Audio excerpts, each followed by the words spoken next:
আসসালামু আলাইকুম দেশ বিদেশি ভাইয়েরা। আজকে একটা কথা, খুব আবেগে একটা কথা নিয়ে বেরিলাম। আপনারা মানুষ বিশ্বাস করেন যাই করেন, নিজে সতর্ক হইয়া তারপরে আমারে বিশ্বাস করবেন। এটা করলে আমি আমারও বিলা করলাম। তাহলে কি উদ্দেশ্য কইলাম, আমি যারে বন্ধুস্থ হিসেবে নইয়া এক থালে বইয়া ভালো মন্দ খাই, সেই মানুষটা তলদা যে আমার কাইটা খাই, আমি কিন্তু দিশা পাই নাই। আজকে বর্তমান ধরেন 2-3 বছরের বেশি হইল আমি একটা লাঞ্চের বেমারে ভুগতাছি। লাঞ্চের বেমার যার হয়েছে হে কই হারবো, তার বাইরে অন্য মানুষে কই হারবো না।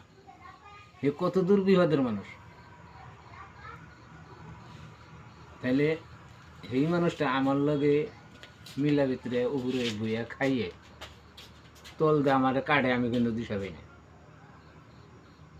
কিন্তু আমি যে বাড়িটায় রয়েছি, এই বাড়িটার মধ্যে একটা মানুষের লগে অল্প একটু বিবাদ আছে। এই বিবাদ দেখে চান্স পাইয়া হে বাস করলো কি, আমি একটা সরকারি ঘর পাইছি, 2টা কিস্তি আমি তুলছি, তুলা ঘরের কাম করছি।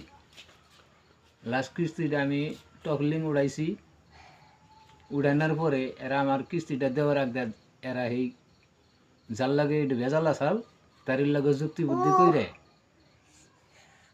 যে দিছে কমপ্লেন দিলে আমার তো লাস্ট কিস্তিটা আটকে দিল। তাহলে যে মানুষটা আমার লগে বইয়া ভালো মন্দ খায়, এই মানুষটা কি করলো, আমার নিজস্ব 2টা ভাই, এটা যে এটা তো ভাই, আর এটা নিজের একদম রক্তর ভাই, তারে নিয়ে যায় এখানটা কাম করলো। তাহলে দেখেন, আপনারা চিন্তা চর্চা করে দেখেন দুনিয়ায় মানুষ আছে কি না নাই। তাহলে আজকে এক খান্ডা যদি মানুষরে খাওয়াইন, ওই খান্ডাটা আপনার কোনো মতে ফলাইব না।